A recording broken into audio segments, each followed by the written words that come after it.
listening to the Contraritics Podcast, pushing back against the insanity of this world with arguments that may or may not work. And here's your hosts, Josh the Gun Nerd and Ian the Beer Nut. The world's insane and we're kicking back at it. What you got? That's right. It's a little squirrel standing on pumpkins that says, "I'm thankful for..." Nothing, apparently. Yeah, it's blank. Like... I mean, I'm assuming this is from your children. They did color it, though. Yeah. It might have been Nora, because I've asked two of my kids. Oh, really? And I don't know. It looks like a tear-out thing from like a book or something. Yeah. But hey, how was your Thanksgiving? It was good. Man, that really seems like a long time ago now. Yeah, right? Yeah, it wasn't. Yeah, it was good. It was good having the time off. It actually has been really hard to recover from having the time off. For some reason, like, you know, I'm not somebody that hits my snooze button at all. Like, I think it's a terrible habit. It's gross. And I've done it like 3 times in the last week. Yeah. Which is probably like more than I've done it in the last 2 years. So it's a little weird. But yeah, it was good. Good time with family. Yeah. Hey, we slaughtered a duck. A couple That's ducks. right. That's right. That happened then. That was fun. That opened up a whole new world to me of winged meat. So Yeah. You have chicken because it works and it's fine. But man, I've been pricing shotguns out now because the family wants more duck. So it was good. Yeah. Yeah, I don't know about catching wild duck, but raising ducks is pretty easy. I mean, easy in the sense that you feed them, get them water, and you'll have meat in 6 months. Yeah. Do you have to? Yeah, you guys all have them fenced in, do they? Yeah, I have them fenced in. I mean, they're like a chicken in that they're very vulnerable to predators. So, snapping necks and taking checks is the name of the game for raccoons. And, I mean, raccoons and possums just come in and thankfully I haven't had any mass casualty events, but, Max had one that, by a possum and he caught several possums after that, but, that's right. Yeah. They came in and just bloodied a bunch of his hens. Yeah.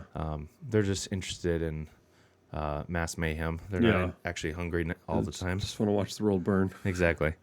So yeah, you could, but you can have a pretty small area that they're confined to. Not like Tyson meats. Just like they don't need a lot of. I got 18 shoe boxes. I'm going to shove them all into it. Exactly. But like, do you let them out like during the day at all? Or? I mean, I have, but and do they return like chickens do? Hold on. Oh. All right. Well, excitement. Yeah. I mean, Kalmar, the dog, is in my classroom and just hanging out. And then he was barking, so I was like, I don't know what's happening. But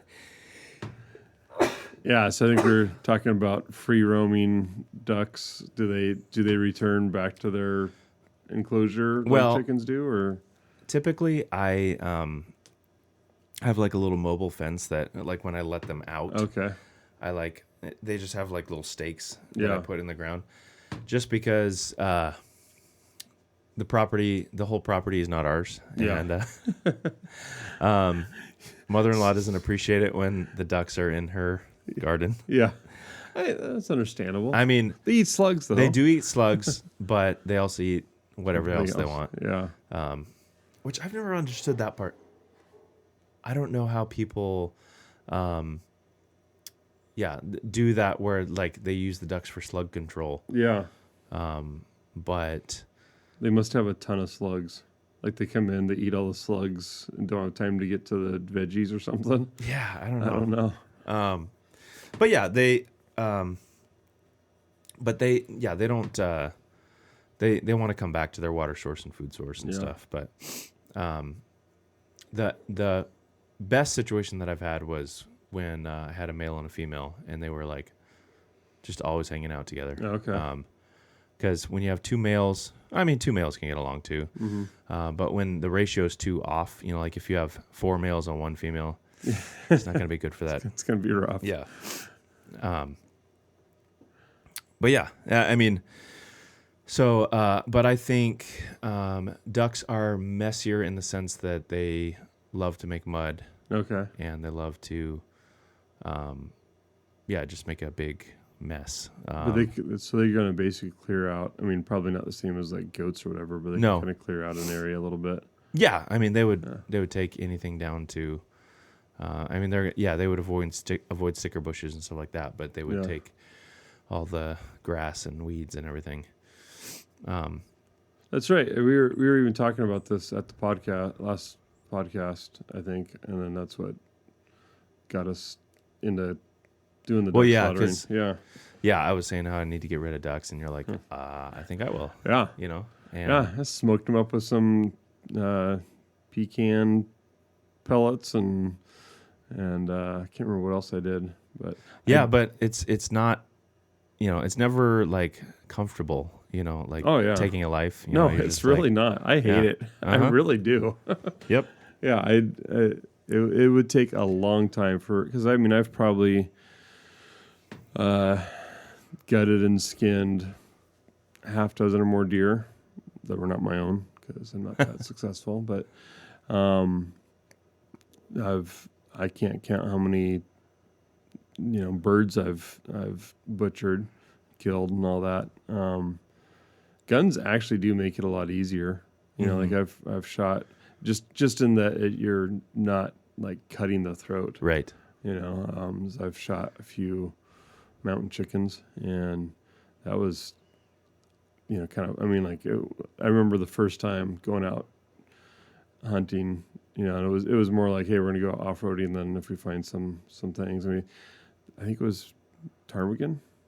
I can't remember what's up in the mountains, but this is 30 years ago. But there was. Is that what they call it? Mountain chicken? That's what a friend of mine always called them. Okay. And I can't remember if it was ptarmigans or if it was something else, but there was 2 of them sitting on a branch, and I shot one off the branch, and the other one ruffled its feathers and moved over about a foot, and I shot it. I was like, I've hunted enough that I don't have like this feeling where like I need to like stalk something down like some people have. Like I've done enough of it. And it's been unsuccessful. Like shooting something, if it wasn't illegal, off the side of the road would be totally fine with me at this point. Right. So shooting those guys was like no big deal. But I don't even remember if I ever ate them. So I think you don't have a report on the taste. Yeah, I don't remember what that was. So speaking of taste, yeah. Well, they speaking of drinks over the. Oh yeah. They've all done that so far. So this is. Yeah. Is that a Nitro feature? I'm guessing so, although Guinness is Nitro and doesn't do that. Yeah. Just a lot of... it was obviously highly pressurized, which I don't think you can have... cans have a pressure limit, right? So, I don't know if it just reacts more boisterously because it's got the Nitro. Does it have like Guinness? Does it have one of those things? I actually don't know. I don't remember.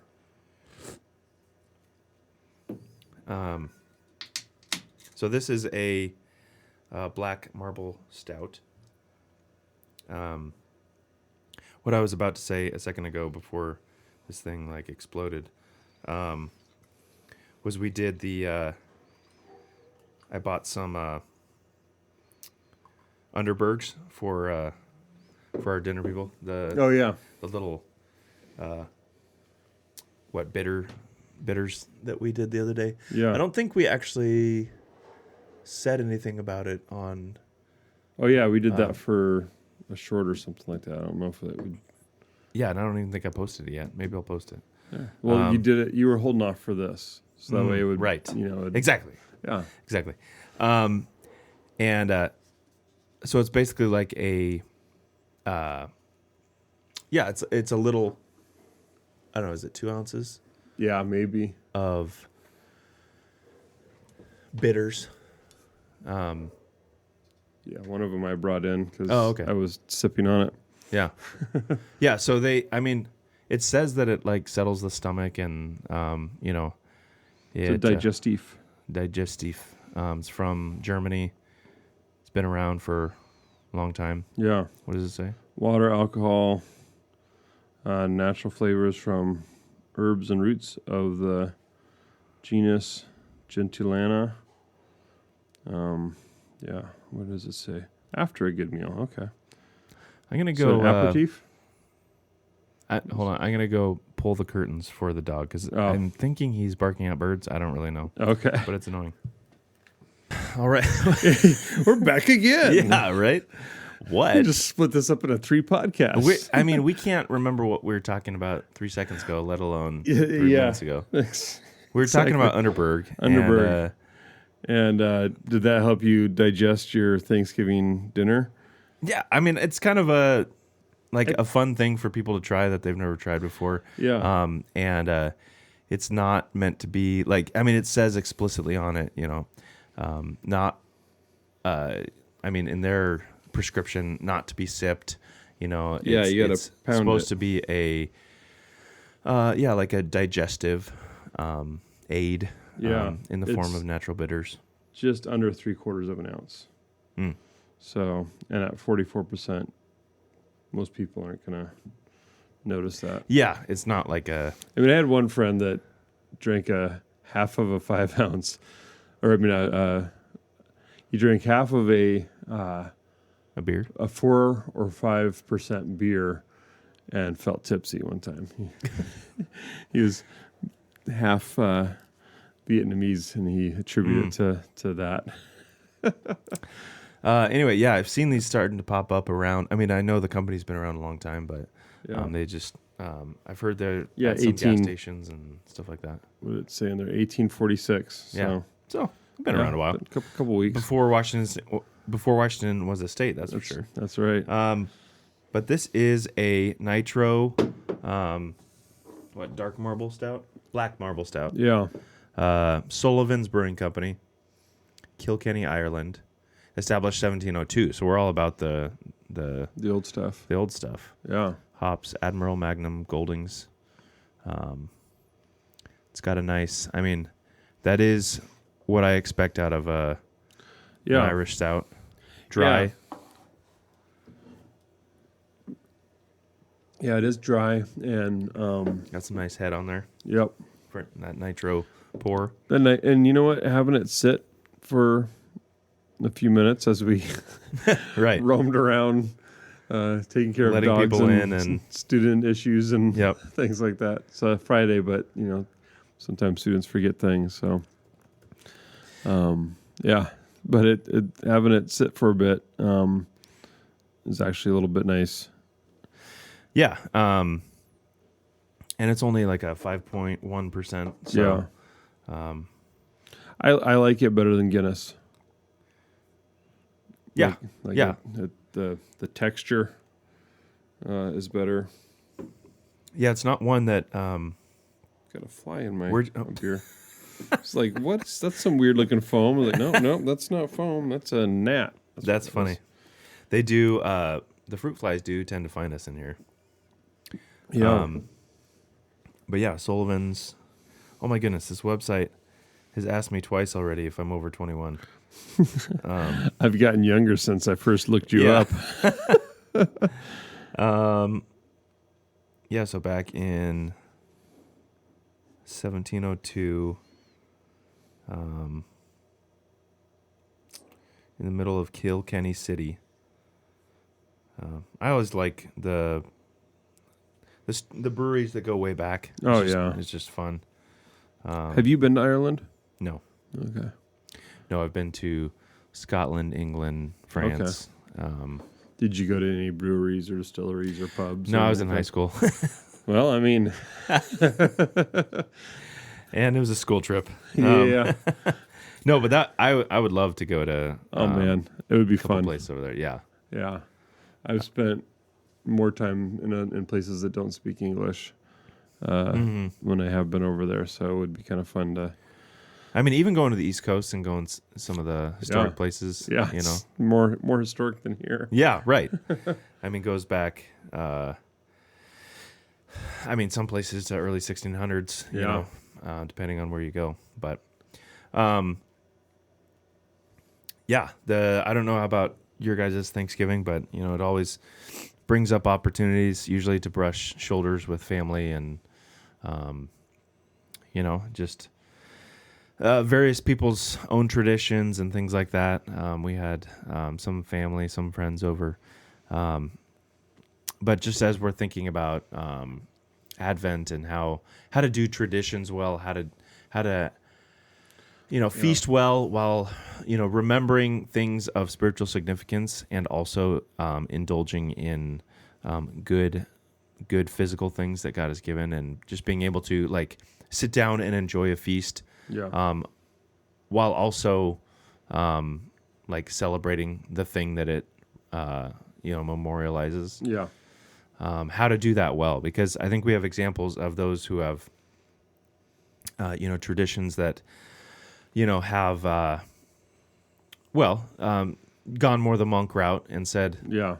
you know, physical is bad, spiritual only, and bringing that. As I've gotten further and further away from that, it seems like such a weird take. Like God put us here, right, among the things that you can touch, and to just pretend like it doesn't exist and it's not important, and the things that God has called good, you know, for us to act like they're not there or not good, is a weird take, and it's totally one that I took. Yeah, and I mean, especially around the incarnation, because it's like it's Jesus becoming flesh, like becoming the thing that we're like having a hard time dealing with, you know, like this physical world, because it's that, putting that dividing line between, you know, God says spiritual good, physical bad. That He doesn't actually put. You're imposing something that isn't in the text into it. And so, how can we, especially like surrounding Advent? Because I grew up with Advent, whereas like my uncle made it a big deal to give us a gift every day till Christmas from December 1st. But we didn't really like talk about Advent. And it was. Like there is a strong Christian tradition of celebrating Advent, and we've been trying to take a more proactive approach in our family, and not just getting a gift or whatever. But sometimes doing something. It's an activity. It's hey, we're just doing this intentionally. And we're saying this is a fun thing to celebrate, or to even to give to somebody else. You know, with anticipation toward the Christmas celebration. Yeah, that's something that is definitely new to me. Like, you know, I have heard the word Advent. I did not realize until sometime in this last decade I was talking about, like the waiting and it being like a actual number of days and all that. Like I just, you know, had no clue. I just thought Advent was like this season. And it wasn't until, probably sometime in the last decade, because kids make you think about it a little bit more. You know, you pay attention to, somebody's doing that with their kids. Okay, what is that? Well, you know, and that's kind of, and you know, 10 or 15 years ago, I was, you know, full on into the bah humbug, you know, part of the holidays, which I mean, even as probably a 12-year-old, I kind of started getting that way, because it usually meant going and hanging out with family that usually ended up in cousins fighting, and you know, my parents not really wanting to be with, you know, my grandparents and that kind of thing, and so Christmas was never really super exciting. So like I remember one Christmas my brother and I like decided we were going to fake being sick so that we didn't have to do Christmas. And so we, with the family. And so we faked being sick for like 2 or 3 days. Wow. And then, we didn't have to go to Grandma and Grandpa's because it was kind of a miserable time. And so I've just been a grumpy ever since. But I've been working my way out of that. Right. And Advent's been a good part of that. Yeah. So, I think the way that you mess it up is when, fundamentally, when you call evil what God calls good, or vice versa. But like, what are you? Are you a pleasant person through this whole thing? Are you exhibiting the, the characteristics of our Father in how you celebrate? Are you being selfish and just wanting everybody to leave you alone, and so you're being snappy at everyone? And then also being because you're imaging to your kids what you want. Like, what they're going to remember is what you were like, not necessarily all the things that you said. Yep. So they might have really good memories of Advent if they remember, Dad was all in and Dad was excited about it. And, they felt that pleasure coming from their father rather than, sense of do we have to do this or bah humbug? Yeah, because there's also like clinging so tightly to certain traditions that it becomes oppressive, and we have to get the certain cookie from the certain store, exactly, to celebrate the right way. Yep, right now, damn it. Yeah, otherwise there's a rain cloud over this day. Yeah, totally. So it is having fun with it, and it has been getting more and more fun over the years, and planning events, and I actually had a few things planned even before Advent season, which usually it gets started, and I'm like, oh, that's right, and then we kind of roll into it. So we're not doing something every day, but one of the things that our kids love to do is gingerbread houses. And so, and if you, like, we're not quite at the stage yet and maybe we'll never get there. It's not really a goal, but maybe there'll be a time when we make everything from scratch. But we just go buy a kit. But then those kits are pretty lame. Yeah. They come with, like, some crusty old frosting and, like, some, metal shavings covered in, chocolate flavored sugar or something. Yeah. And so we go and buy, a whole bunch of candy, and the houses basically just like look like frosting with candy stacked all over it. And the kids love it. And it's so much fun just to see how much fun they get out of it. And then they get to, rob from it, until everything goes stale, and probably a few days after. And I think last year, maybe it was the year before, we started,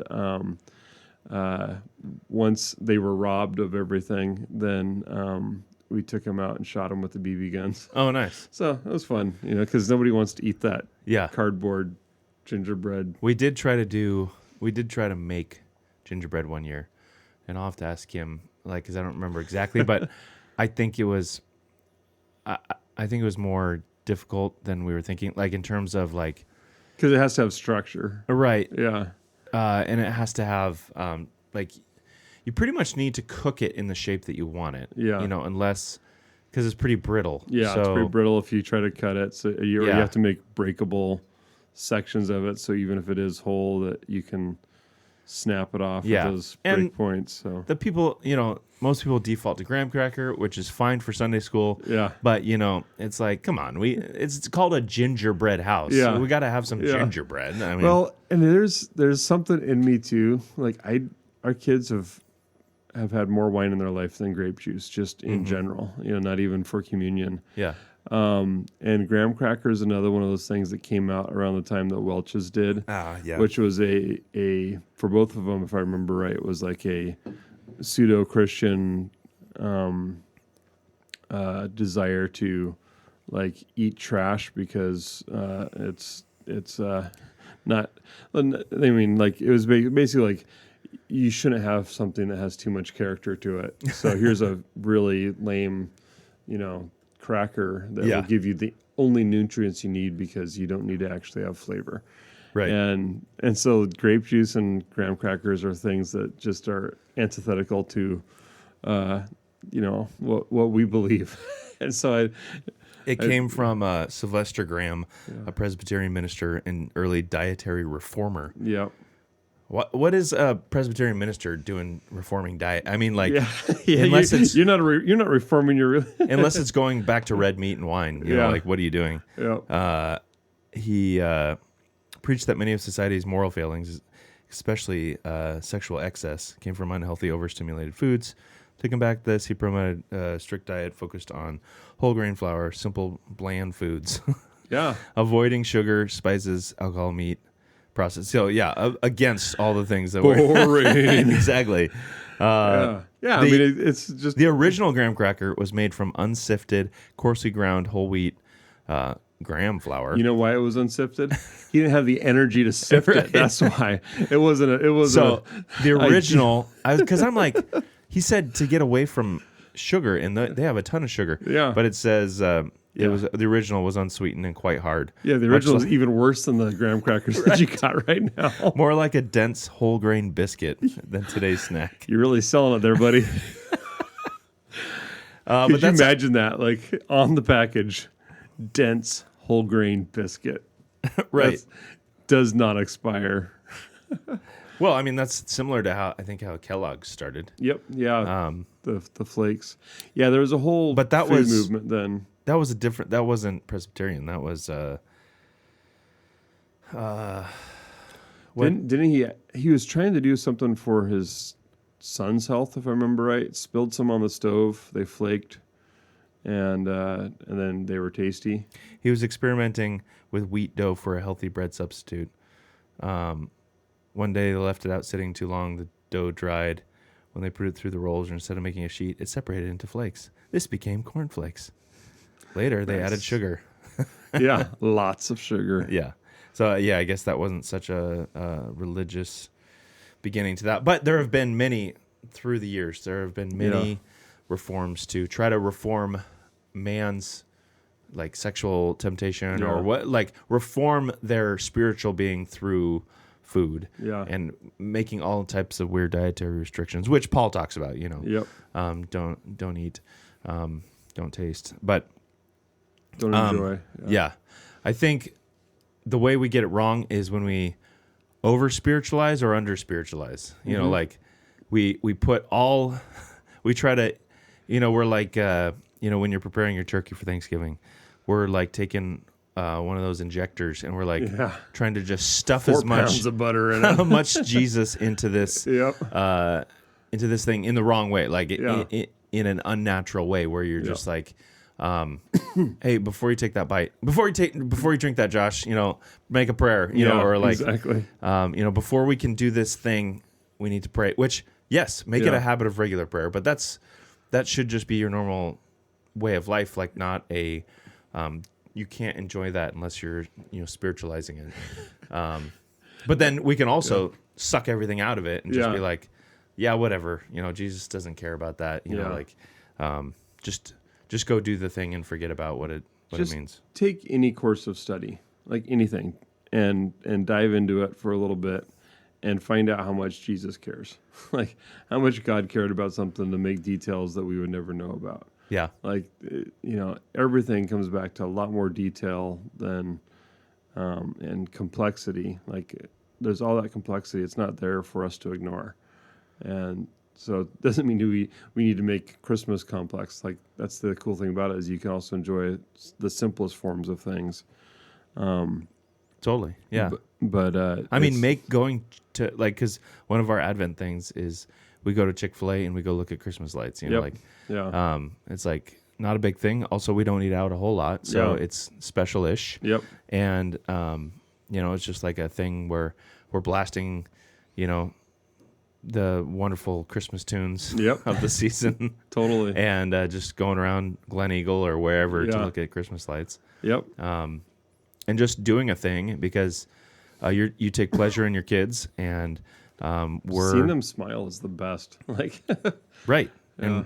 And in doing this thing, we know why we're all doing it because we talk about it. That we're it's Advent. We're looking forward to Christmas. We're looking forward to His coming, and then also something Jonathan's talked about. Reminding us that the tradition has been even in some of the Advent hymns is to talk about Christ's second coming as well and longing for His second coming, and is not something that we talk about necessarily. Like it's really Christmas focused, but like both are comings. Yep. And we should be anticipating the celebration of Christmas, His first coming, and then also, eagerly awaiting His second. Yeah, for sure.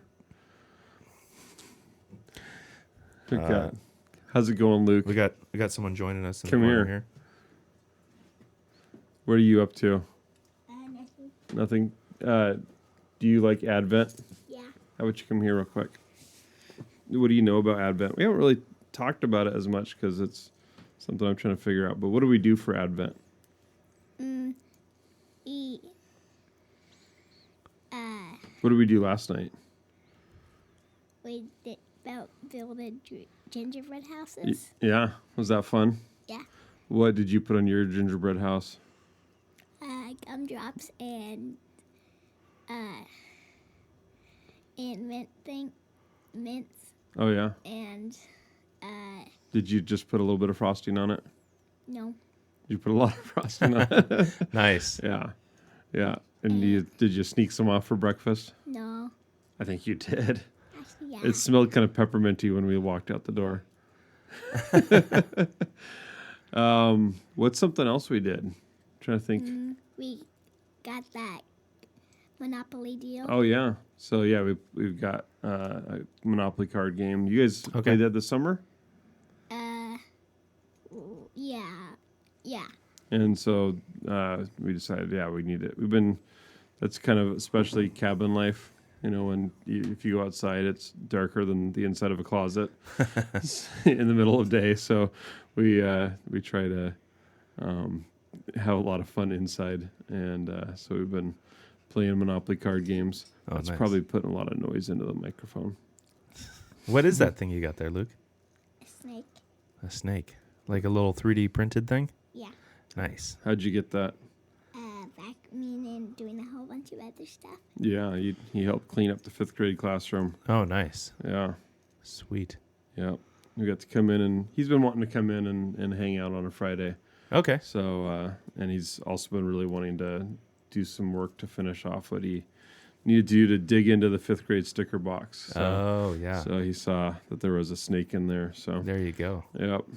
It's pretty Thanks fun. for visiting. You can hang out right outside there. You're getting big to sit on my lap. Yeah, you are getting big. Yep. Well, it's crazy that when we started this podcast, Ethan was about that age. Yeah. Yeah. Luke was. If he was born, he was fresh.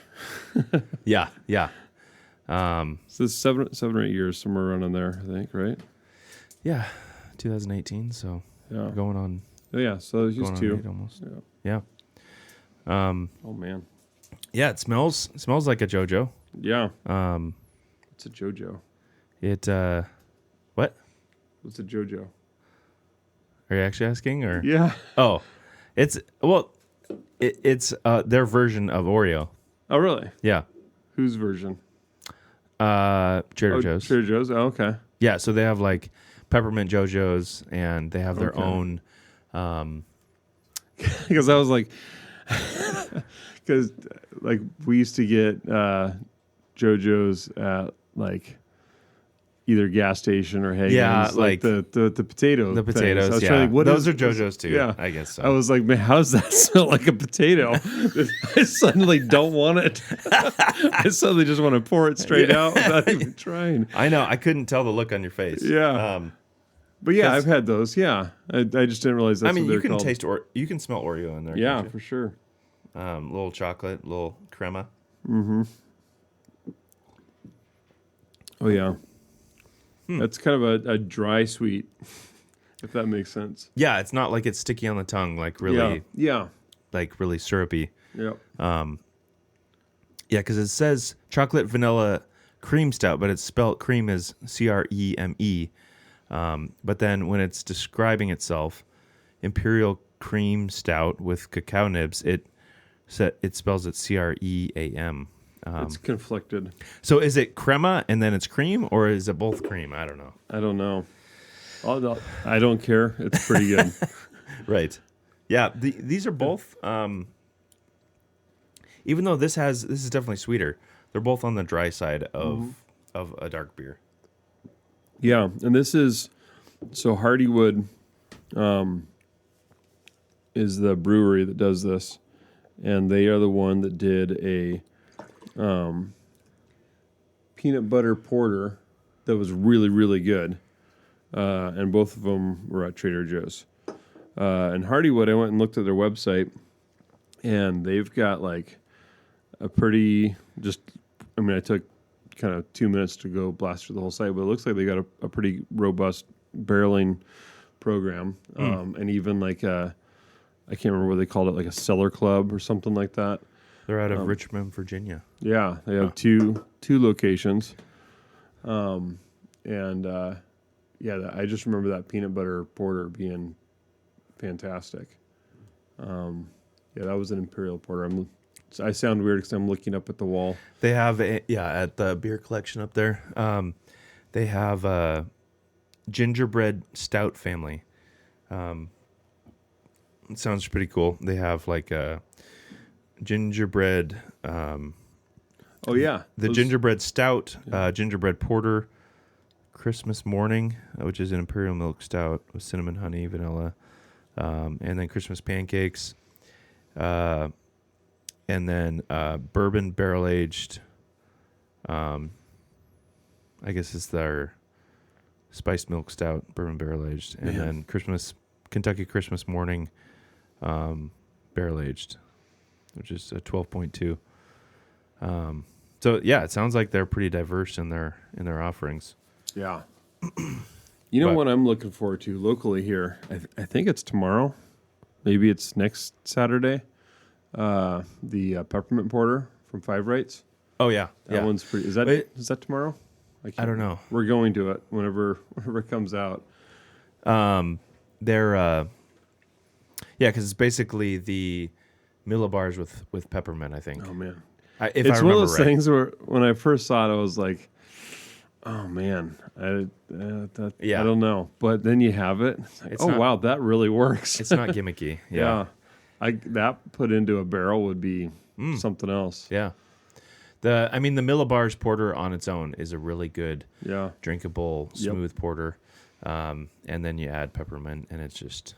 Yeah, they had their barrel age and dessert thing last week, and that was it was a collab with, who was it out of Portland? Oh yeah, I don't remember. Here's us trying to remember. Yeah. Breakside. Was it Breakside? Yeah, I think it was Breakside. Yeah, and that was stellar. It was so good. I could go to just only drinking barrel-aged beers for the rest of my life. Yeah, I bumped some sips off you, and they were pretty good. That's right, Yep. Yeah, and there's a lot of good happenings at Five Rights these days, and thankful for RJ and their work, and, because... I think that time we popped in to see Ellie singing, and then another time I popped in. You had just left a little bit earlier, but Brianna, teacher here, was with her band there. That's what I love going there. We're a small town, and we're also not that small of a town, but it's really hard to go there and not run into. You definitely see familiar faces because it's the kind of place where there's just always people that even if you only ever say hi to them, they're going to be familiar. You worked there for a little bit, so you're going to see a lot more familiar faces. But we didn't even know that Brianna was going to be there.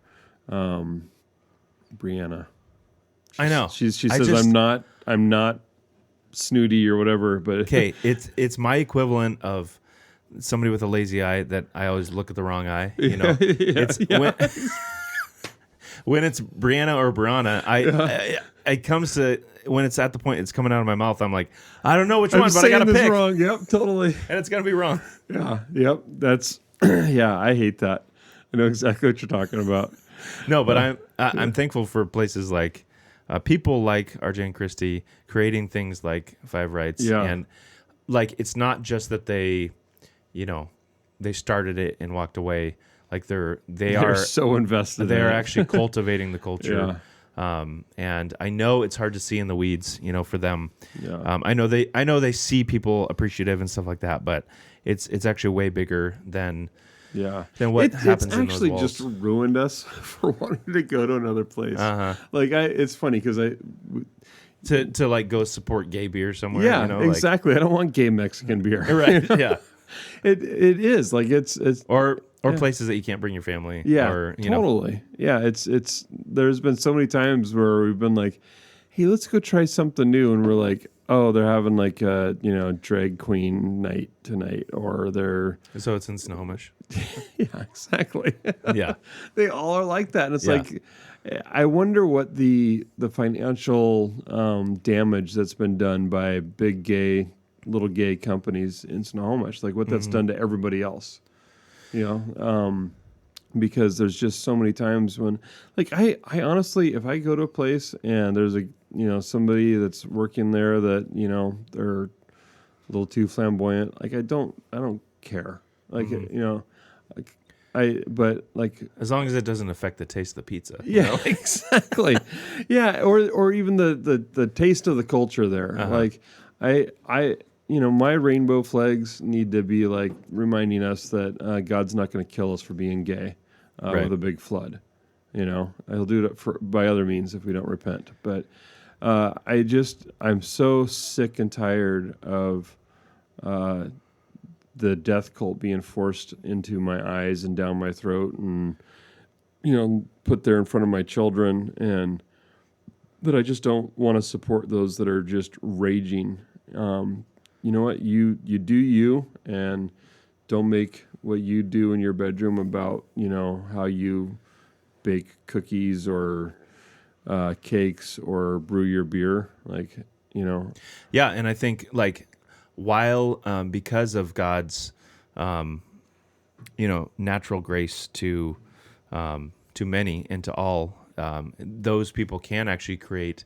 The unregenerate can create good tasting things, but totally. I think overall, on the whole, like the Christian should be creating something that actually has more gravity than any of those, like rather than a gathering of grievances or like rather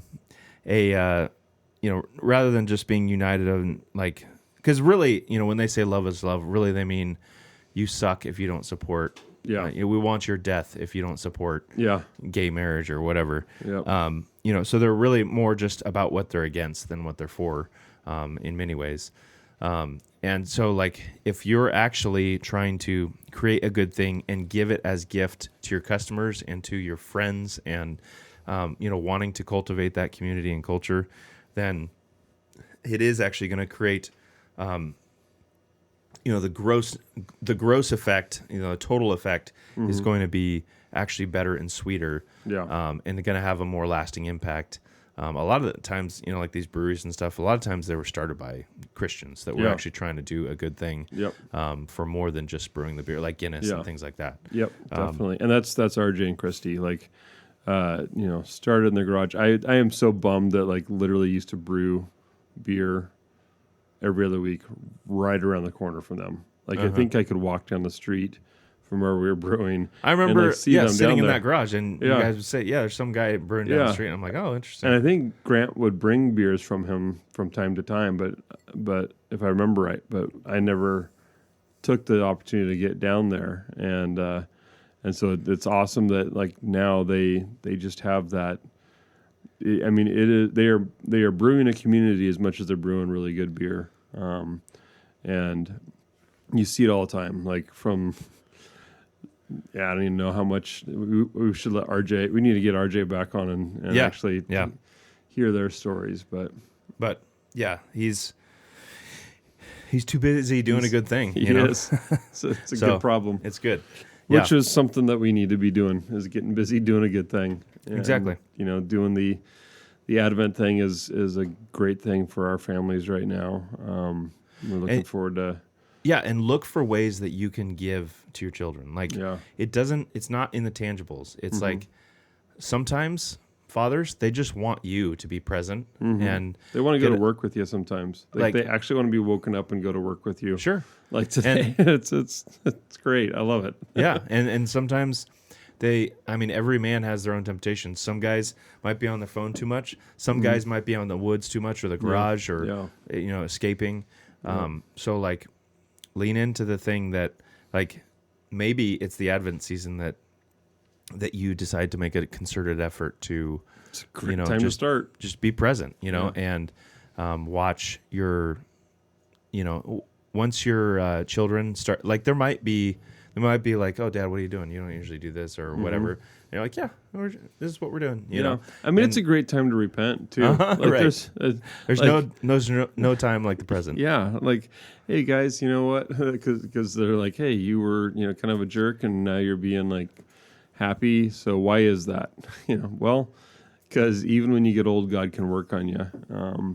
God can take an old dog and teach him new tricks. And so always being able to grow and learn and encourage them that way is fantastic. Yeah, we're speaking from experience. Yeah. It's not a foreign topic. Yeah. But yeah, I mean, despite all, there's a million things we could have talked about today in terms of like what's going on in our country and like the fracturing within, call it conservative or call it whatever you want, not liberal. But just all the division within those groups and within those people. But at the end of the day, I mean, unless you're running for office and you're up against one of those people, does it matter? Yes, but does it really matter for your daily happenings? In terms of like what you decide to do today? No, you still need to be faithful. You keep planning for the future, like with vigilance, and keep working to cultivate your people and cultivate your household. I've been encouraged even with some of the stuff by C.R. Wiley about, like thinking multi-generationally about, not every generation starting over again with a new skill or a new business or a new, and just how can we help our kids get started on things early, get started thinking, in terms of productivity and in terms of like actually doing a thing before they're maybe legally able to, or being productive and getting rewarded for that productivity. So go feed the crow nuts right outside. Yep. Yeah. Cultivating friends. Yep. Yeah. Luke is determined to be friends with the crows around here. He's done a pretty good job of it. So there's plenty of them. Yep. Well, I mean, hopefully that conversation, maybe you didn't agree with our where we landed, but maybe it sparked something. Yeah, you should agree. What are you doing? But whatever it is, get after it, and whatever's holding you back, just tell it to shut up, and just do hard work. I think we're all called to it. Your kids are watching, so give them something to watch that's going to help them to grow. Exactly, and if you see that you're failing, don't throw up your hands. Yeah, just put on the brakes and if shift. I had done that every time I failed. Yeah. Oh man, get nothing done. You just gotta brush yourself off, or sometimes you can't even brush yourself off. You just gotta keep going. Yeah, maybe you need to raise some ducks or something. Yep, that might be it. But yeah, and I was gonna mention something about apparel because we're starting to put some designs and stuff together. But probably by the time this drops, we probably would have already done it. But who knows? But we're at least starting to produce some apparel. We're gonna at least do a giveaway or two. So go on the socials, Instagram, Facebook, even Twitter's. We're on there. Yeah. We tweet things. Exactly. Or X things. Yeah. And, we're trying to produce some designs that reflect what we're what we're about, what we're thinking about as fathers, and as even. Just declaring Christ as Lord. That's one of our designs. It's nothing original. It's just making our artistic take on a truth. So, will, defiance, and obedience in one inseparable whole. Wish people a Merry Christmas because people love it this time of year. Whether they love it or not, say it with a smile. Say it like you mean it. Yeah. All right. I decided to leave the tone of that just nebulous, but all right. Get after it. Get after Advent. Get after Christmas. Let's go. Merry Christmas. Thanks for listening to the Contraritics. Tune in next time for another dose of guns, beer, and contrarianism.